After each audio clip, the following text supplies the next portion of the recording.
Tuan-tuan, dengan sekali saja tiupan, Allah nak tunjuk kata Allah Maha Kuasa. Sekali tiup saja, semua hidup. Kita manusia ni maha lemah. Tak payah bongkak di hadapan arahan Allah. Dengar kata Allah sebut macam ni, buat. Dengar daripada mulut para ulama Allah larang macam ni, mesti tinggal. Terus melakaklah di hadapan Allah. Baru jawatan pengulu, baru DPK, baru ahli Dewan Undangan Negeri. Jangan duduk jalan bongkak di hadapan Allah. Tak ada nilai jawatan kamu sedikit pun kalau kamu ketua manusia sekalipun. Allah harapkan Israfil tiup, unfukh. Dengan sekali itu semua hidup letak. Semua yang pernah bernyawa di atas alam ni. Sekali binatang ke? Ya, sekali binatang. Ambil mana Ustaz? Wa idzal wuhud syuhshirat. Surah At-Takwir, balik tengok. Jarang ni kita jarang duk tengok makna ni. Oh, kita tak. Betul, alhamdulillah kalau ada anak-anak tak faham bahasa Arab. Anak-anak yang ustazah tengok Quran faham bahasa Arab. Seronok baca Quran. Allah sebut dalam surah At-Takwir, wa idzal wuhushu husyirat. Dan apabila binatang-binatang juga diheret untuk kepada mahsyar. Buat apa mereka binatang? Tak kita cerita. Binatang itu kan keseluruhannya dihidupkan oleh Allah.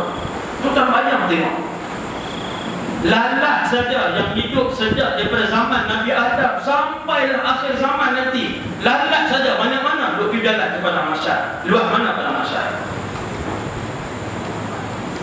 Kamu akan melihat di kiri dan kanan kamu dalam perjalanan kepada mahsyar. Kadang-kadang kita tengok di sebelahnya ada buaya, kadang-kadang di sebelahnya ada rimau dan sebagainya. Apa yang kau buat? Sedikit. Bila Israfil tiup sampai pada yang kedua, semua bangun. Bangun dengan rupa bentuk kita begini, tak tukar ni. Nak tukar bila tuan-tuan? Rupa bentuk kita ditukar dah, akan ditukar apabila seseorang tu langkah masuk kaki dia dalam neraka ataupun syurga. Allah akan tukar. Ahli neraka Allah akan besarkannya. Itu serta syurga neraka. Episod berapa saya tak tahu. Mana ada masjid yang duk buat episod kat masjid mereka sampai 4 dah. Duk tunjuk ni. Lepas Ramadan boleh sambung. Satu Ramadan ni di Masjid Taman Tun Sa'dun, saya tak tahu episod ke berapa, tapi tajuk dia Alam Barzakh punya. Alam Barzakh sejam setengah insya-Allah. Banyak hadis Nabi, puluhan hadis Nabi, 560 hadis Nabi pasal Alam Barzakh. Kemudian Allahumma shalli ala sayyidina Muhammad. Tiup sangkakala yang kedua, semua manusia bangun dengan rupa bentuk ni. Saya tak tuan-tuan tengok ni lah. Dengan rupa bentuk hati hitam hati. Tuan-tuan semua macam ni. Dan setiap orang bila bangun daripada kubur tu, dia akan kenal orang-orang yang dia kenal di muka bumi dulu. Maklumat takkan dilupakan tuan-tuan. Maklumat kita takkan lupa.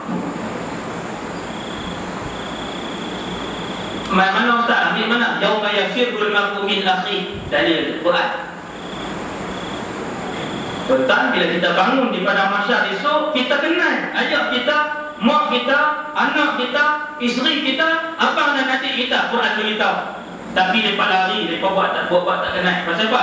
Ikul limbi'id minum yauma idzin sya'nun yughni. Tiap-tiap orang sangat sibuk dengan dosa masing-masing ditanggung. Nabi kata bila semua dihidupkan oleh Allah, semua yang pernah bernama, awwalu man yanshaqqu lahul ardu nabiyyukum. Rasulullah sebut dalam satu hadis, manusia pertama yang bangun daripada kuburnya adalah Nabi kalian. Tengok ayat Rasulullah. Nabi apa? Tu Nabi dia nisbah diri dia kat kita. Nabi apa? Sebab dia merasa sangat rapat dengan umat dia. Kita yang jauh. Sebab kita jauh dengan sunnah Nabi. Sebab hati kita tak pernah ada hubbur Rasul. cinta Rasulullah tak pernah bertapak dalam hati kita. Nabi kata manusia pertama yang akan bangun. Tuan-tuan tengok kemuliaan. Sebab dia makhluk yang paling Allah sayang, lebih daripada Kaabah, lebih daripada Jibril alaihissalam. Yang ulama bahas dalam kitab tauhid. Rasulullah adalah makhluk yang paling disayangi oleh Allah Azza wa Jalla. Sebab tu dia yang mulanya. Nabi kata, aku ditunjukkan oleh Allah, aku bangun daripada kubur. Fa'ajidu akhi Musa mumbatihan tahta al-'arsy.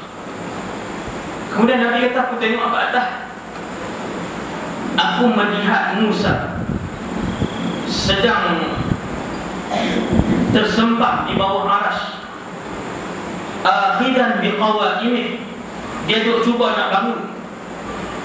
Nabi kata, aku tak tahu adakah Musa alaihissalam di kalangan orang-orang yang mati, ataupun Allah Subhanahu wa taala tidak mematikan dia kerana dulu dia telah pun merasakan kematian itu ketika mana dia minta untuk melihat Allah. Panjanglah huraian dia tu, panjang sikit. Nabi Musa ni dia pernah minta untuk tengok Allah, kemudian sampai dia pingsan. Fakharra Musa sa'iqa, itu ayat. Maka terbaringlah Musa dan mati.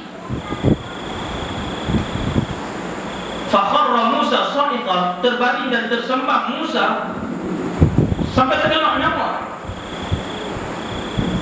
Maka Nabi kata, setelah ditiup sangkakala yang kedua, aku tak tahu Musa ni pun Allah tidak mematikan dia, sebab dulu dia dah rasa dah.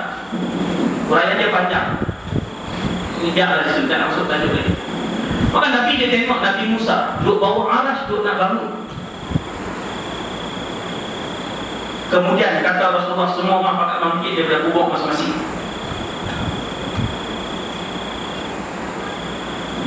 Tuan-tuan, saya akan bangun daripada kubur, tuan-tuan akan bangun dengan rupa bentuk kita yang asal. Siapa yang mati dibakar, yang mati tenggelam, yang mati hilang, yang apa sahaja bentuk kematian dia, Allah akan menghimpunkan kembali tulang temulangnya, kemudian dihidupkan dia kembali dengan rupa bentuk dia yang asal. Majoritinya ditanam, kemudian dia akan bangun daripada kubur masing-masing. Bila bangun daripada kubur masing-masing, ramai yang akan bertanya, man ba'athana min marqadina. Surah Yasin, tuan-tuan baca, tak pasal tak? Qalu ya wailana man ba'athana min marqadina.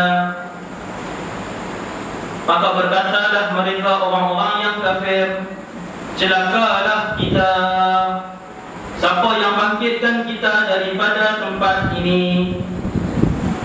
Ramai tak tuan-tuan? Tak tanya, tak tahu jawapan? Ramai. Apa bukti kata ramai? Bukti dia hari ini ada 7 bilion manusia atas muka bumi ini. Yang Islam 1,5 bilion saja. Berapa yang tak tahu? 5,5 bilion tak tahu. Hak Islam 1,5 bilion tu pula berapa orang yang dengar baca ayat Quran ni dan dengar tafsiran dia? Sikit pula.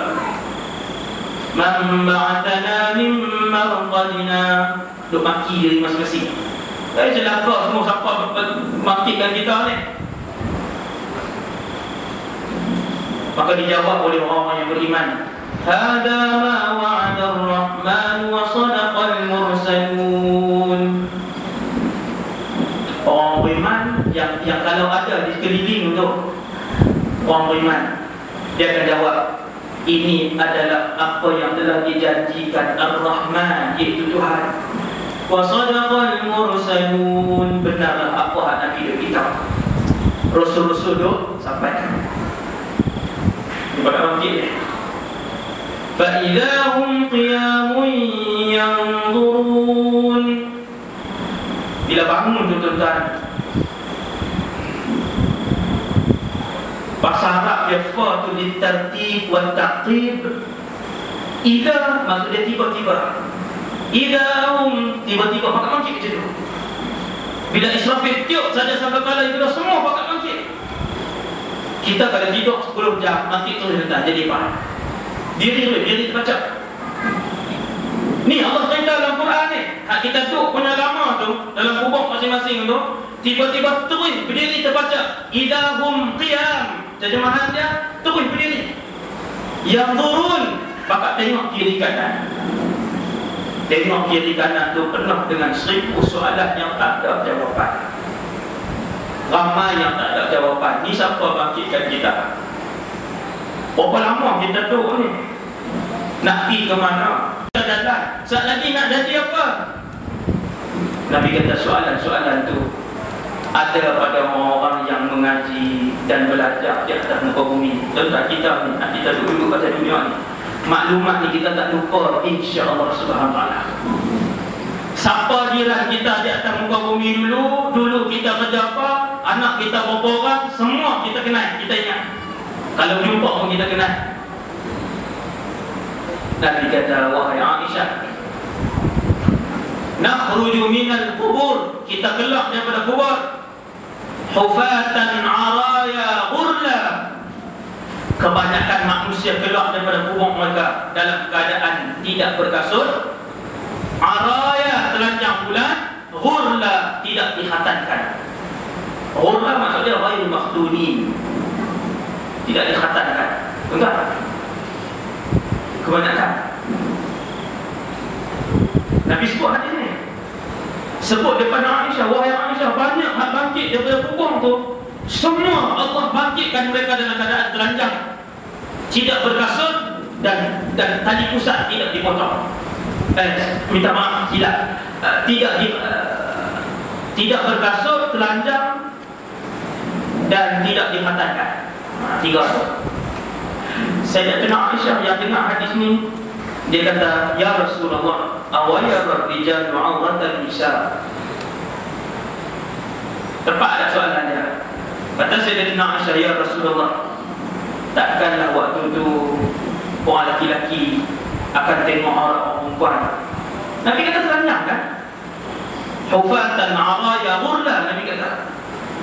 Tidak berselipar itu tidak diendahkan oleh Aisyah, tidak dikhatankan, tidaklah begitu membingungkan Aisyah. Tetapi apabila Rasulullah kata araya, wahai Aisyah, kesemuanya, kebanyakannya telanjang, Aisyah kata, ya Rasulullah, takkan ada lelaki-lelaki bakal tengok orang perempuan?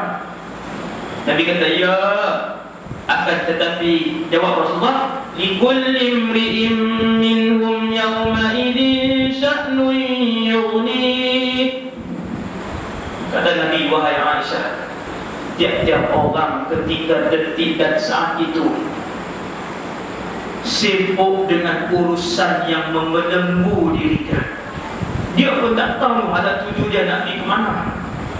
Tak ada siapa akan tengok siapa, wahai Aisyah, sehingga kan Allah sebut dalam Quran, yauma yafirrul mar'u min akhihi. Hari itu kalian akan tengok seseorang itu akan lari daripada abang dia sendiri, saudara dia sendiri. Saudara ni abang dia sendiri, dia tengok dia kenal. Adik dia tengok dia kenal. Kakak dia tengok dia kenal. Tapi dia lari, dia pun buat tairan. Dan kakak dia pun buat tairan kat dia. Wa ummi wa abi. Bukan kata kakak abang kan. Dia tengok mak dia, dia buat tairan. Dia tengok ayah dia. Ni berjalan dan di padang mahsyar nampak pak di hujung. Dia pun tak tegur pak dia pun tak tegur dia. Masing-masing sibuk. Wa ummihi wa abi. Tuan sebut lagi. Ni semua duduk 30 hari kan. Wa sahibatihi wa bani. Bahkan dia nampak isteri dia, dia akan nampak anak-anak dia, dia kenal isteri dia. Dia tak tegur isteri dia pun takkan tegur dia. Tuan-tuan, bila berlaku kiamat, akan melupakan manusia kepada adik-adik yang duduk di sekeliling dia. Bukti dia cukup banyak. Antaranya, saya pernah cerita dalam ceramah saya sebelum ni. Saya tak ingat tahun lepas kan, 2 tahun lepas, berlaku kegagalan sikit di Malaysia ni. Waktu tu saya duduk di Pantai Merdeka.